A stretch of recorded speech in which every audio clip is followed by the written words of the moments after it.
Ladies and gentlemen, we're adding a new show this week to the midweek wrap-up. We've got our usuals, NXT and Lucha Underground, and for the next few weeks, we will be also putting in the Mae Young Classic as it unfolds on the WWE Network. All sorts of fun things, surprises, and we even had Hernandez show up on Lucha Underground this weekend. Yeah. So for the midweek wrap-up, I am Killer Kevin Hawk, and this is Travis Big Daddy Yum Yum Colt. No, that's not a thing. Nope. It is a thing. Shit. It said it on the thing. Damn it, it did. That we pretend we can see. Sometimes. Hey, I can always see it. Oh, yeah. Alright, so we open up NXT with, I'm just going to tell you right now, this might have been my favorite thing. Cassius Ohno defeating Kona Reeves. And then something that you've been hoping for Cassius Ohno.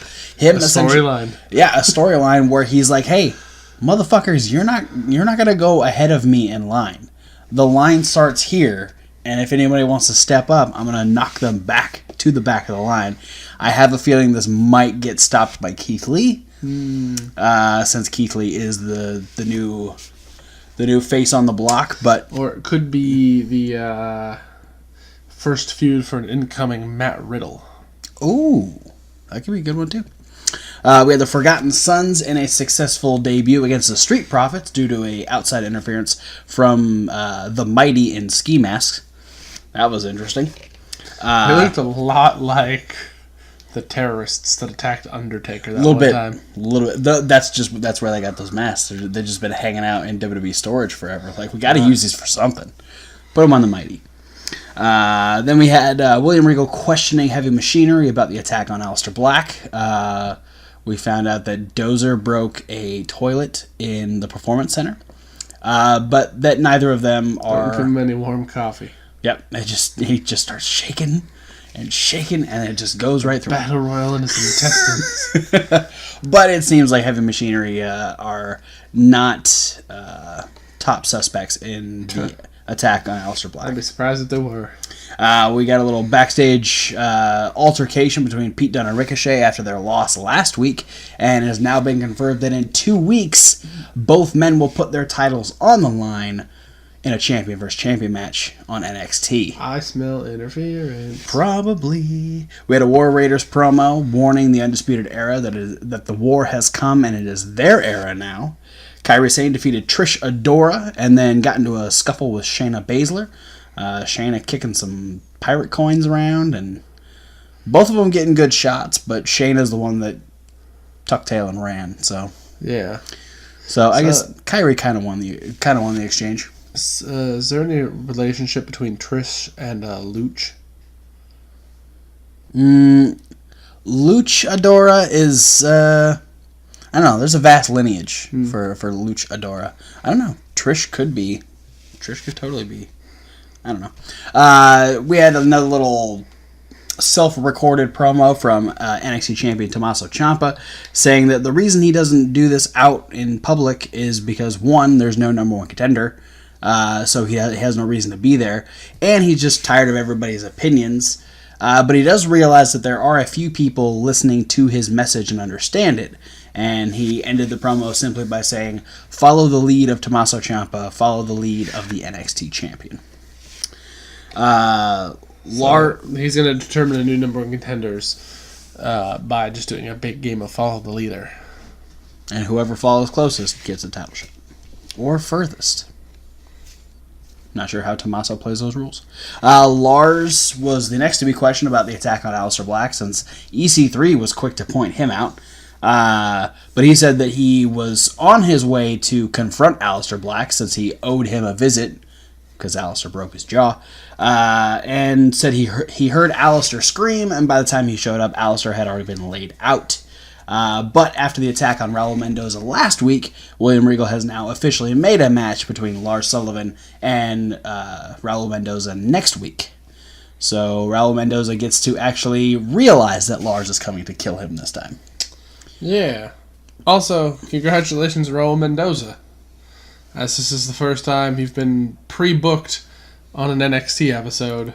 Yeah. Where it wasn't just like some established person comes out and we're like, oh, who's their opponent going to be? And it's just Raul Mendoza comes out. This is the first time since the Cruiserweight Classic that you've been pre-booked. Yeah. Congratulations, Raul. We know a match. Oh God, that you're going to be in ahead of time. Yeah. And in the main event, Velveteen Dream defeated Johnny Gargano. Johnny Failure. Oh, really? You jumping on that bandwagon too? Well, spoiler alert, he lost the match, so. Well, I already said that. Well, spoiler. I spoiled your spoiler alert. God damn it! I'm spoiled. Spoiled alert. I'm the spoiliest. Shut up, Big Daddy Yum. What was your nickname? Killer. Man, this is bullshit. No, it was really cool. Like, Johnny was having a fucking meltdown in the middle of this match. Yeah. He was having issues, didn't know quite where he was, what he was doing, and it was all but... I think he's just actually starting to think that he's Tommaso Ciampa. I honestly think that too. So, yeah, it was too much for Johnny, and we ended up watching him just kind of walk off into like the corner of Full Sail rather than back up the ramp. So yeah, the area that Sanity used to come out of sometimes. And also where Mustache Mountain attacked Undisputed Era. That was it for NXT. We'll move on to the Mae Young Classic, our first 4 matches of the first round, where we had Tegan Nox defeat Zatara, Rhea Ripley defeated MJ Jenkins, Lacey Lane defeated Vanessa Craven, and Meiko Satomura defeated Killer Kelly. Very strong opening for the tournament. I'm excited. There's a lot more people that I'm super excited to see.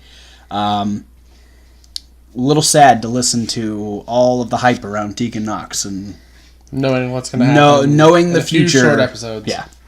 Then moving on to Lucha Underground, we open up with Katrina dumping Mil Muertes, and then ironically Mil Muertes dumped Katrina in the most literal fashion, because we had a big old fight through whatever fucking building we were in.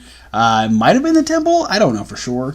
But essentially, we had Melissa Santos confront Katrina after her attack from a couple weeks ago. They fought upstairs onto the roof of this building. And yeah, Katrina was hanging on with one arm. And Mil came up and told Melissa to move, grabbed her arm, put the rock back in her hand, and then fucking dropped her off a building. Then Melissa and Aerostar just kind of like hung out around the body for a little while. Aerostar then pulled the essence out of Katrina, went back in time 10 weeks, brought Phoenix back to life, and then brought him forward 10 weeks. And now we're not sure what's up with Phoenix. He's got like... And in return, Melissa had to give Aerostar the little pendant. Yes, that Katrina gave her. Yeah, it was the pendant that was like Katrina and her mother. It was the cop. Yeah, the cop. Yeah, Katrina and her mom, the cop. Sounds like a great sitcom. You should pitch it to El Rey Network. Will do. I bet they put it on there. So yeah, Phoenix is back. He's got a 1,000-yard stare, and his eye does this weird little warbly thing. We're not sure what the fuck that is. He's just gonna turn into Katrina. If he starts coming out and licking people during Mil Muertes matches, we know something's going on. He's gonna like lick somebody after his first match back, or like attempt to and freak out. But like a month from now, he's just gonna come out wearing slinky dresses, accompanying Mil Muertes to all his matches. Not sure how I feel about that. Matanza sacrificed Joey Wrestling.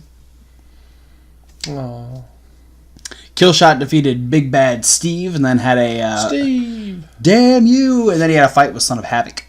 Where Son of Havoc actually ended up pulling Killshot's mask off. Oh, snap. He looked a lot like Shane Strickland. Who? Exactly. And then what was supposed to be Pentagon Dark versus Johnny Mundo. Johnny Mundo being still a little beat up after the attack from Matanza last week during the wedding. Pentagon decided, hey, if anybody wants to fight me, come out and fight me. And Hernandez wanted to fight. Hernandez got a little bit of offense, but Pentagon won.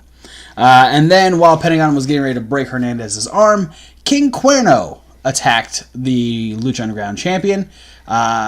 essentially staking a claim that he is the new number one contender, since there really isn't a number one contender. Well, he kind of is. He's the gift of the gods champion, isn't he? Is he? Pretty sure. No, Dragon Azteca is. Oh, that's right. Dragon Azteca, yeah. He's trying to keep that shit till Ultima Lucha Quattro. Well, Mortis is going to... Not Mortis. Cuerno's going to get it back. Are you sure not Mortis? No, Mortis is going to come out with Slinky Dress Phoenix.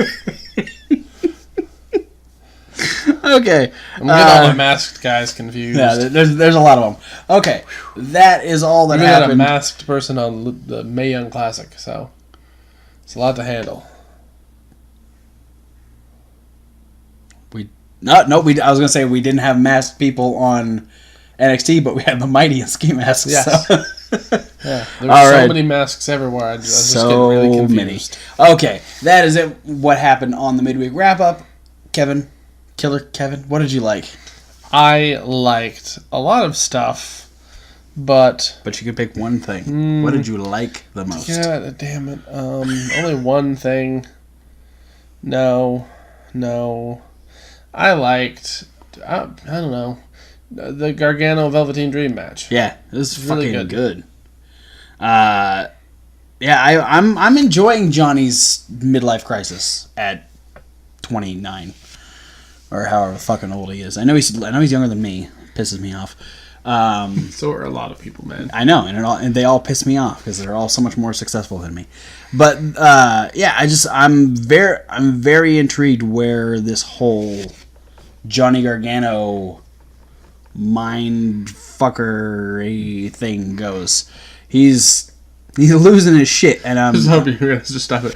Johnny Gargano, mind fucker. I thought about it, and I was like, nah, I need to keep going. Fucks your brain. And fucking him versus Velveteen is just such a good fucking combination. Do that and more. Let's do that again, at least 3 more times. Specifically, one on TakeOver. Because I think that's going to happen. I'm going to give my like to Killshot versus Big Bad Steve. Because, I mean, Killshot, he's trying to do this whole... He's got this whole new, like... I don't give a fuck attitude after losing after the whole situation with Mac and Son of Havoc. But Steve came to fucking play in this match, and it was amazing. Like, he pulled off some shit I was not expecting. Like, this guy, I thought he was just a jobber to like, hey, here's this dude, here's Sammy Guevara, but here's Jake Strong. Like, he's gonna be the main focus here, but fucking Steve knows what the fuck to do, and he hits him with his hot rod. That's what Brenda wanted him to do, again and again. She was all about that hot rod. Yeah, she is. Not sure how I feel about that, but that being said, yeah, no, Big Bad Steve. You could go places in Lucha Underground. You got some cool shit going on. 423 get fame. He already did. Yeah. He called 423 and he got fame. Yeah, exactly. I'm just saying, it's a testament. It works. Yeah. What'd you love? Meiko Satomura kicking the shit out of Killer Kelly, literally. Really? You're not gonna show allegiance to your fellow killer? No. It's fucked up, man. No, that was a hell of a match. Yeah. Killer Kelly's good. Yeah. But she's not quite on legend level yet. Not quite. So she was thoroughly handled by Meiko Satomura. Yeah, I mean, she had a couple of moments of brilliance, but Meiko just fucking wiped the floor with her for most of that entire situation. And maybe just the fact that she's in the tournament is my love. You're just so excited for Meiko Satomura. I am. She's good. She's one of those people that's like, man, I really wanted her to be in the first Mae Young Classic. Yeah. Along with many other people. And so getting to see her in this one is kind of like I had to wait a whole year for it to happen, but, it's the recognition. Yeah. Because, it's awesome, and that there's a big indie fan base for tons of these wrestlers that come up in the UK tournaments, the Mae Young Classics, the Cruiserweight Classics, absolutely, whatever tournaments that WWE is doing. But when they get to these tournaments, even if it's a one-off shot, like a lot of people are, it's gaining them so much more exposure than they would ever have not getting on one of these network shows. Yeah. And the fact that she's getting this now, 22 years after debuting? Yeah. Like 96, I think, is when she had her first match in WCW. Yeah, so, like, she's been wrestling for a while, but it is really cool that, whoever is in charge of deciding who's going to be in these tournaments is like, this is someone we need, and is giving this person this larger platform to show what they can do. And, yeah, Meiko is a fantastic wrestler, so... Yeah, and the same goes for like two other people that were in the tournament this year that I really wanted last year, Allison Kay and Vanessa Craven. Yeah. Unfortunately, Vanessa Craven did not advance. No. Though she had a great match with Lacey Lane though. Yeah. That was absolutely the out of the four matches, I'd say that was definitely second best. But I was kind of looking forward to Vanessa moving forward, just because having that monster character move forward, I think, is always a good idea. Yeah, but not so much this year. I already said it. I love Cassius Ohno beating the hell out of Kona Reeves. I also really love the fact that Cassius Ohno has a storyline. Yeah, I just hope this storyline doesn't end as fast as the first one did. Yeah, because it's a possibility. But hopefully not a reality. Hopefully this does something for Cassius. This is maybe the last thing that Cassius does, and then he moves up to the main roster and replaces Roman Reigns on the Shield. What did I say? Who said that? Punk. Okay. Did you dislike anything? A couple things. Okay. Not really. No, I mean, personal preference, a little bit disappointed Vanessa Craven's out in the first round. Right. Just said that already, though. Yeah. And, I'll be real. A little bit sad about Joey wrestling. In Lucha Underground or in life? Yes. Good answer. He just got sacrificed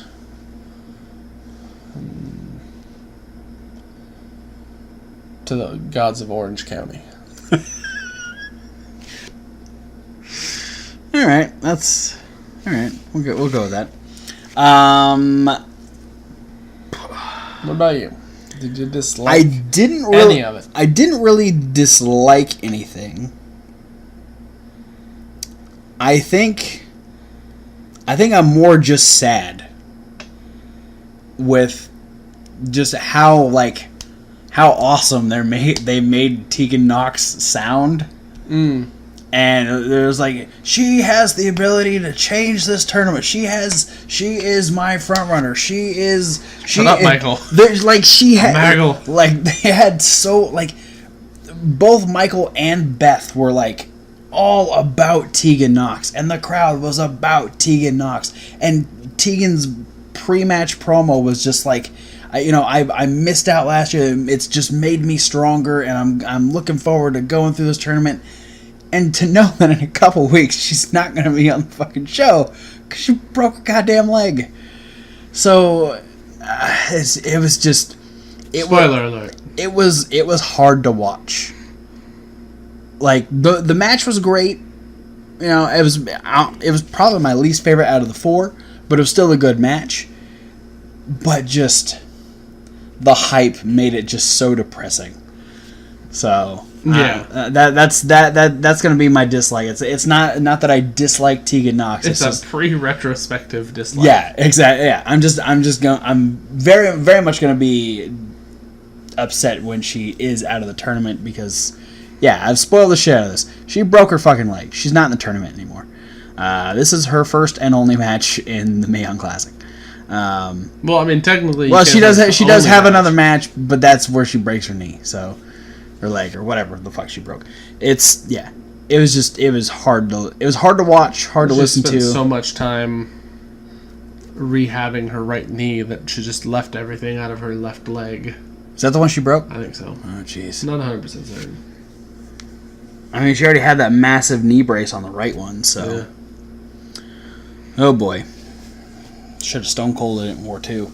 But, yeah. It was sad. All right. Any last words? Don't say my nickname again. Avocado toast. It's delicious. Yum, yum. Thanks for watching, guys. Don't forget to like, comment, and subscribe. Click those links down below. There are so many social media links. There's also a podcast link. That's the one that says SoundCloud. You can get this and all of our regular reviews in podcast form. And there's Reasonable Wrestling Fans. As reasonable with the W. Like wrestling, where we have the list with Kevin Hawk. Hi, me. We got Question of the Week with Thomas Wolf. Whoa. We got other videos that we're looking to post very, very soon, but we've also got unboxing videos every single month. What? Where we get Pro Wrestling Crate from Pro Wrestling Tees, where we get cool little micro brawlers like Kissing Penta and Animal and Buddy Buddy Tetsuya Naito and Hawk.